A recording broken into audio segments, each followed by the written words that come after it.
Kaya kailangan, mahal na pa naman ang diesel na naman ng lintik. Ayun o, patay. Ayan po, may ibon na ano. Buti na lang malalim, pero ang laki na po ng binaba.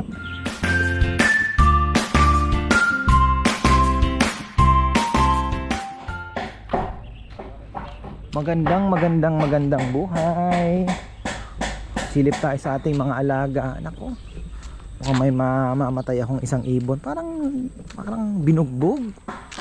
Hindi ibon pala. Speaking of ibon, marami po pala akong mga naliligaw na ibon. Hindi ko alam kung galing kay Rambo. Tapos critical na po ang ating Angat Dam. Ayan, buti na lang. Nako, merong wala pa pong tubig ang ating delta. Critical level na. Ayun may mga naghihinga-hinga wala, yan ang problema ko. Ayan medyo nasa critical level yung mga nag-o-oxygen kahit ayan may mga patay. Ganitong oras nag-ibabaw. Ayan, ang babaw na po ng tubig. Tingnan ninyo, grabe. Buti na lang malalim. 1 meter na siguro ang drain up. Tingnan nyo. Kaya kailangan, mahal na pa naman ang diesel na naman ng lintik. Ayun patay. Ayan po, may ibon na buti na lang malalim, pero ang laki na po ng binaba. Kita nyo yun, guhit, ayun yung tubig, diba? From there to there. Yan po ang kailangan nating habulin. Mga 2 days po yan na kailangan. Talagang El Nino. Ramdam ko na po yung El Nino. Ramdam na dito. Kanina nagsundo ako kay Chichi, grabing init. Para kang hihimatayin. Sobrang init. Tapos mayroon tayong kamali ako. Pinalitan ko po yung Azola. Mukhang hindi maganda yung fish amino. I was expecting na maganda, pero nasobrahan siguro. It's my mistake. Alam nyo naman. Pero first time ko kasing gamitin yung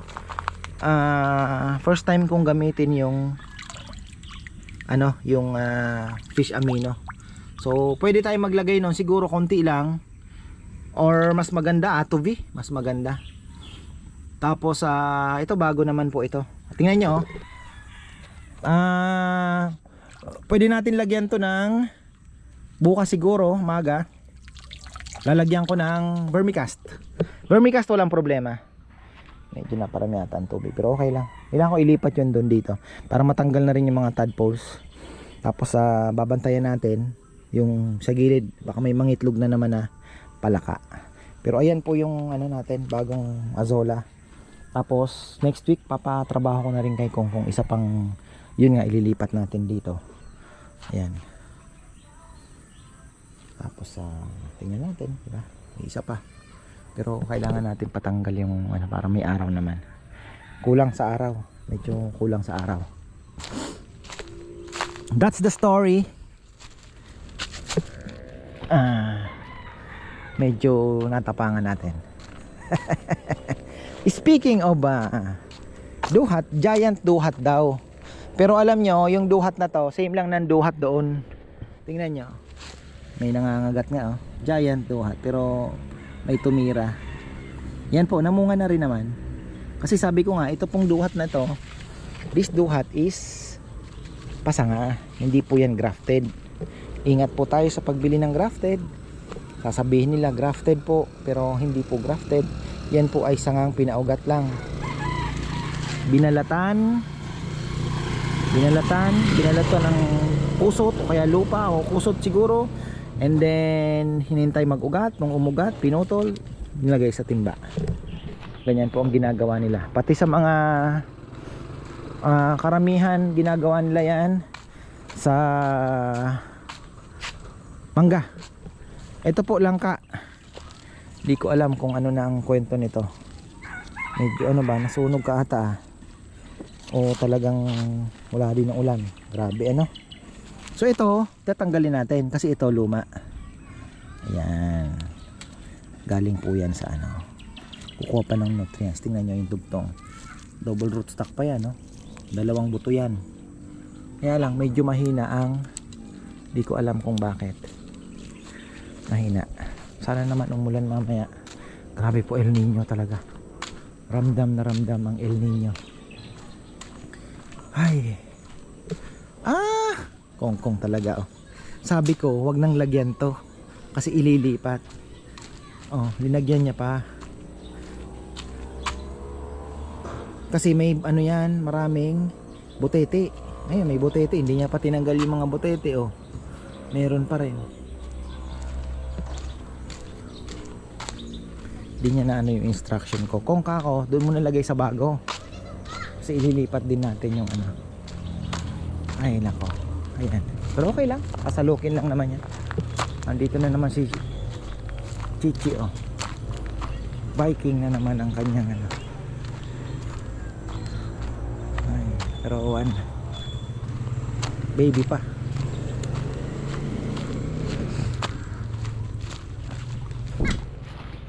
Oh.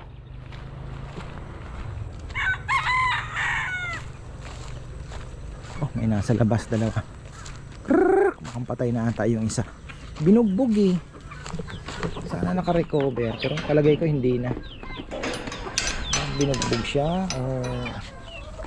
Nandito kanina yung... mukhang naka-recover ah. Where are you?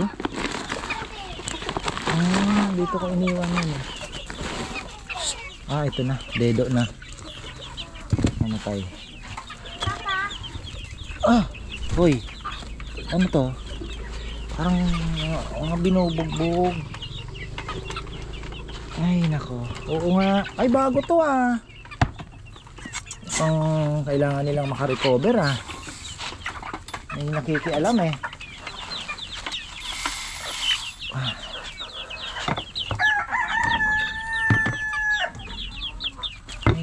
Alam. Hoy. Hirap nang walang camera man. Ang medyo kumakapit. Ay ata ng mais.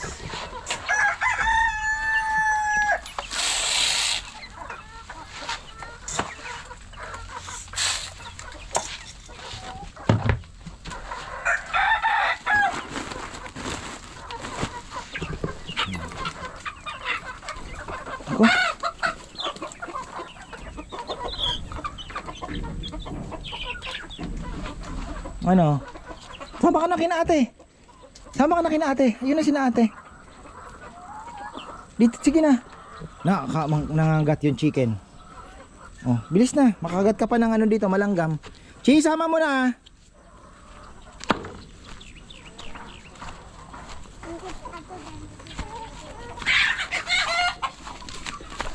Pasok. Ay! Ayaw. Bala kayo. Papakain na ako ng ano. Mahirap talaga, no? Yan sinasabi ko sa inyo. Hindi ko po talaga intention na ihalo yan dito. Kaya lang patay. Bukas ko na ilibing. Tawag dito.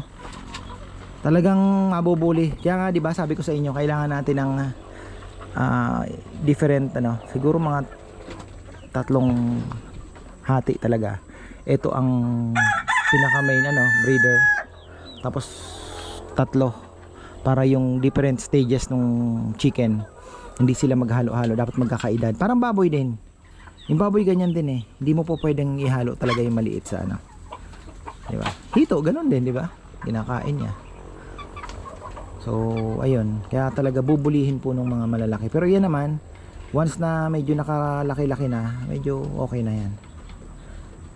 Buwasan tayo ng isa. Lalaki. Babae. Babae.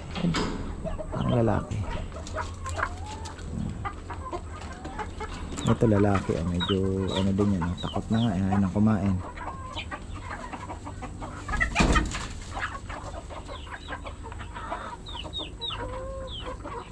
Dito muna tayo bang kumain para makakain. Kain kayo, kain.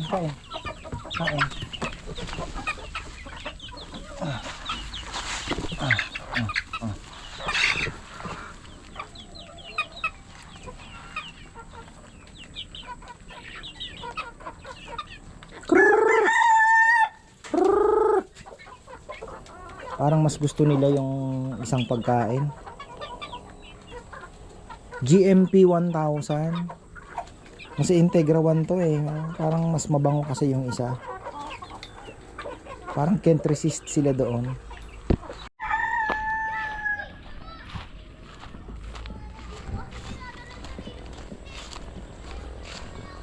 Ay, naku talaga mga batang ito. Tingnan mo si Naini yun. Nasa buhangin yan. Chi! Bakit daw? Asan si Ate Sima mo? Nandiyan ha? Wala pa? Ayan na yung bag niya oh. Nandiyan na yan. Nagtago sa'yo. Tingnan nga natin itong ating grabe, kailangan linisin no. Masyado na pong namulaklak na rin yung ating guwapol. Ayan, ako po. Oh, kailangan mapalinis to. Grabe, wild na. Wild west. Oh. Wild west. Hala. Wild west na. Bah, may pakwan. May pakwan dito. Mga mamunga to Kaya lang ang daming kalaban. Grabe Oh. Mga papaya dito, mas maganda pa rin talaga yung papaya doon. Ano ba, may mga ba? Ito. Doon mas maganda pa rin. Pero magbibigay din po ito. Magbibigay po yan. Kailangan lang linisin. Yan Pag nakaluwag-luwag na si Kongkong, patulong tayo kay Marco. May trabaho naman. Total medyo maluwag-luwag naman na yung payroll natin. At salamat po pala sa walang sawang yung mga tumatangkilik ng ating furniture. Malaking bagay po, hindi lang puro sa amin, kundi sa pamilya din po ng aking mga tauhan. Pero syempre sa amin po kasi sabi ko nga, malaking bagay po yung nagawa po ng ninyo. Dahil yung sahod nila medyo nakatulong po talaga sa amin na, diba, nasasagot na po ng furniture. Lechon House, ganun din, maraming salamat. Sana bukas ay tayo maka-survive. Hoy, kayo, ano na kayo? Baka may itlog na kayo ha. Ayan kakain ninyo, dami na naman. Kain na. Sorry na busy ako pero ang dami ko namang iniwan sa inyo kahapon. Hindi naman kayo magugutom dyan. Yan. Sige, kain. Sige na, kaakyat na naman. Kanina meron ditong itong dalawang ito nasa labas. Tingnan nyo. Susunod nating project after I'm excited to to renovate the loft. Subukan natin ang Muscovy duck farming. I'm excited dahil panibagong po ito, 'di ba? So tingnan natin kung makakapagbigay ng income. Sigurado pagkain meron. Dahil pwede nating idagdag diyan, 'di ba? Pwede tayong available po ang tawag dito ang kalderetang Muscovy duck, kalderetang bibe sa ating hapagkainan sa Lechon House. So pwede naman 'yon, 'di ba? Tapos tawag dito, pwede tayo magbenta ng buhay pag magaganda ang pattern. Syempre hindi mo naman kakatayin kung magaganda ang pattern. Ayun, 'di ba? Malay natin makapagbigay po ng At alam nyo ba na yung cross daw ng bagay, nagkaroon na pala ako dati noon, duck na Muscovy, tapos Peking duck. Yung cross po noon ay napakalaki, malaki po, parang gansa ang laki, pero meat type lang, hindi na siya magpo-produce uli. Totoo naman, baog na po yon. Kasi nagkaroon na ako nung dati. Di ba may mga Peking duck din po ako nung umpisa. Marami din tayong Peking duck. Pinatulan nila yung ano, malunggay. Nagutom tong mga to. Daldal lang mo muna tayo habang tayo ay paikot na dito sa baba. Diyan ako dadaan. Ang ganda oh. Yan yung mga bibi natin. Ito yung lace natin galing kay Crazy Duck. Ayan. Kano ba benta niya sa akin yan? Parang 2.5 lang ata. Isa. Uy, bisita si Ram. Ay, papatay na lang natin. Huwag kakalimutan dahil 80% lang yung ating ano ngayon. Dahil may ginawa po si Gian yung battery. Pero dapat 11 o'clock pa lang. Puno na yan eh. May ginawa po kasi sila. Puso. Soon. Eto, ayun na oh. Lumitaw na. Palabas na po yung puso. May puso na naman to. So ang dami na. Naglalabasan na po ang puso. Tingnan nyo. Pagka ganyan na po ang lumabas. Ayan. Maliit. Ayan. Puso na ang kasunod nyan. At yan. Diba sabi ko sa inyo puso na ang kasunod. Ito hindi pa. Ito hindi pa. Pero sunod-sunod na po yan. Nagkakainggitan na eh. Problema natin bagyo. Sana wag tayong daanan ng matinding bagyo kasi ito mga ano na yan bago po mag-August siguro or first week of August ay itong mga dinadaanan ko, mga tinuturo ko na yan puro magpupuso na po yan. Pupuso na, ayun oh. May bagong puso na naman tayo.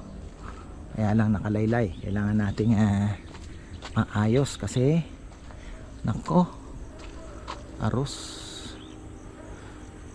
kaldo. Kailangan nasa labas yan. Ano. Ay, life. Sarap mabuhay. Pagka ganito ang iyong inilalakad-lakaran. Maraming libangan. Tayo nagpapasalamat sa Panginoong Diyos. This is a blessing, di ba? Sabi nga nila, kung na-enjoy mo yung fruit of your labor, it's a blessing, di ba? Kasi marami po ang sabihin mo na ano, yung contentment, isa pa yon. Dapat talaga makontento ka para ma-appreciate mo kung anong meron ka, di ba? So ayan, hanggang dito na lang po. Maraming salamat at magandang buhay.